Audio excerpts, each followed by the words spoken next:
So I know there are some people who are going to disagree with me, and hey, disagreement is the spice of life. That's how things work. But I'm going to talk to you, as the video title says, a little bit about Epstein, Part 2. So, as you know, in Part 1, we talked a little bit about why Epstein should be pursued, why everything that's going on around Epstein should be pursued.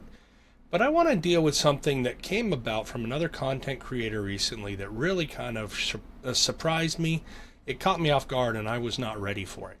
And this content creator, and I won't name them because generally speaking, I really like their content and I don't want them to be kind of clouded by this. I don't want this to become an attack on them. Said basically that the Epstein files, the Epstein debacle, if you will, was not important enough and that there were other things taking priority over it.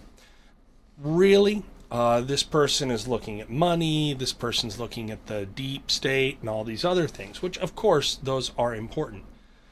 But here's what I think this content creator and a lot of other people are missing. If you can think of the deep state kind of like a Jenga tower, okay? And there are different pieces that move and they're constantly trying to maneuver things to keep themselves safe. You knock out one piece, and unfortunately, unlike a Jenga tower, this one can kind of re-heal itself. You give it enough time, it can slide a piece back in there to keep it up. Almost like two people playing Jenga where one is trying to remove the pieces and the other's trying to put them back. Well, the thing is, we have finally got a bit of a nexus point here. We have got this down to a central piece. And in this central piece, you have got the deep state by the throat. And that really is the reason why the Epstein files are so important. You see, if you can grab that piece and yank it out, you deal a death blow to a number of globalist elites, not only in America, but all around the world. You deal the globalist movement all around the world, those who oppose the MAGA agenda, because make America great again, doesn't work for them because they're all about making the world better. Of course, that's not what MAGA is. But you see, these people who are saying the Epstein files are low-hanging fruit, that doesn't matter, push it aside.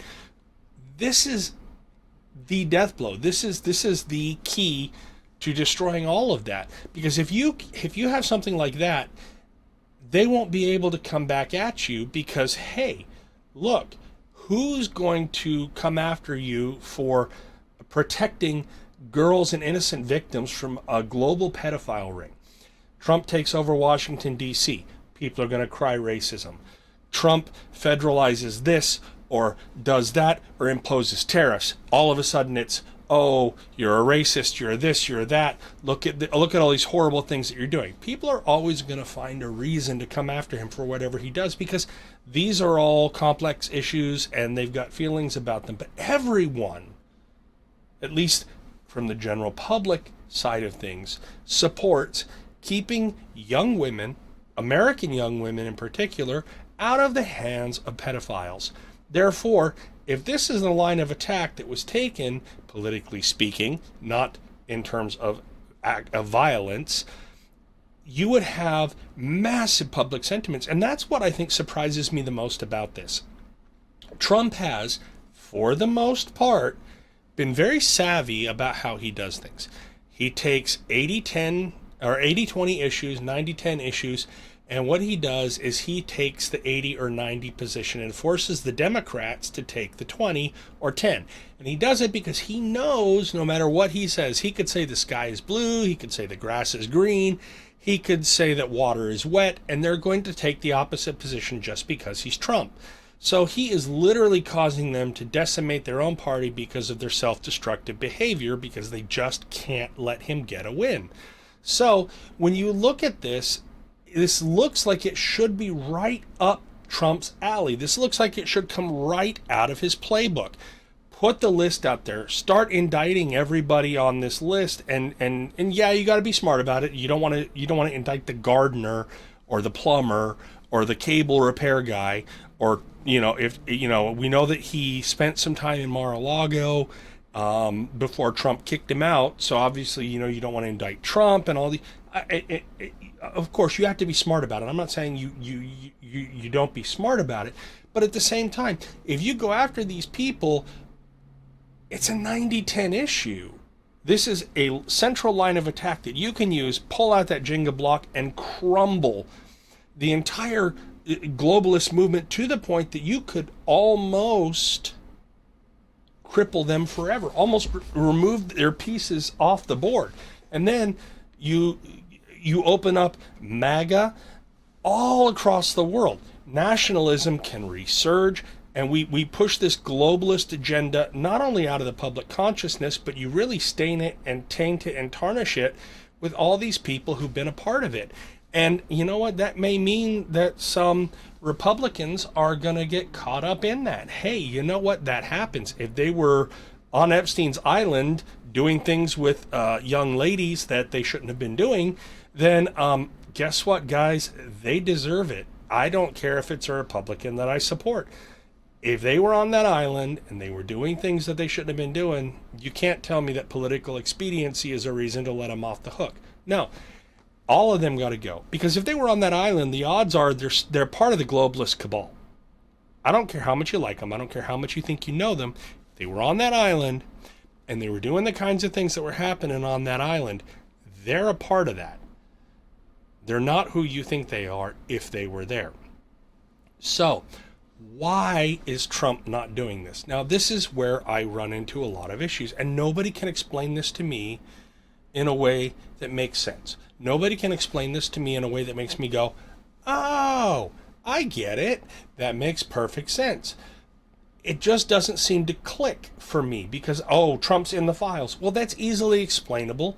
Okay, you're always going to have the 10% who are those liberal wackadoos who are never going to believe that even though Trump's name is in the file, he's not a pedophile. Okay, that's you're never going to get around that. You're never going to convince those people. You can't cater to them. But most people are going to understand if you explain it. So even if Trump's name is in the files, that shouldn't be a reason not to release the list. The other arguments I hear about why he's not releasing the list are he's too busy with the economy. I'm sorry, money doesn't trump morality. The third reason is he's too busy going after the deep state. Well, that doesn't make any sense either because this is the, pun intended, trump card to going after the deep state and the globalist movement. So again, I really don't understand what the reason is for it. And I'm not putting this video out to say, Trump's evil, Trump's bad, Trump's this, Trump's that. I'm doing it to say we, as the conservative movement, have to keep raising our voices. We have to keep, because the one thing you can say about Trump, he listens. When we make our voices heard, he listens. He might be upset about it, like he was when the Epstein stuff came to the forefront and he didn't want to deal with it because he's busy with this or he's busy with that. But here's the deal. When we get loud, he listens. So that's what we have to do. We have to keep saying, we want those people held accountable. That's the most important thing because the statute of limitations will eventually run out and then there's nothing that can be done. It is a ticking time bomb. How many presidents are going to be elected before that time bomb goes off? Well, it depends on how we adjudicate it and what the treaty is with the U.S. Virgin Islands. I don't know how that treaty works. I'm not going to try to pretend like I do. But we do know that at some point the statute of limitations runs out. And that's what we have to be absolutely certain that we don't run into, is a statute of limitations issues. So guys, let's work on this. Let's make our voices heard. Let's let them know that we're not going to put up with this. We're not going to let them sweep it under the rug, and we're not going to let people pretend that nothing happened. Hopefully you like this new format, and I'll be able to put out more videos like it. Thank you so much, and have a wonderful day.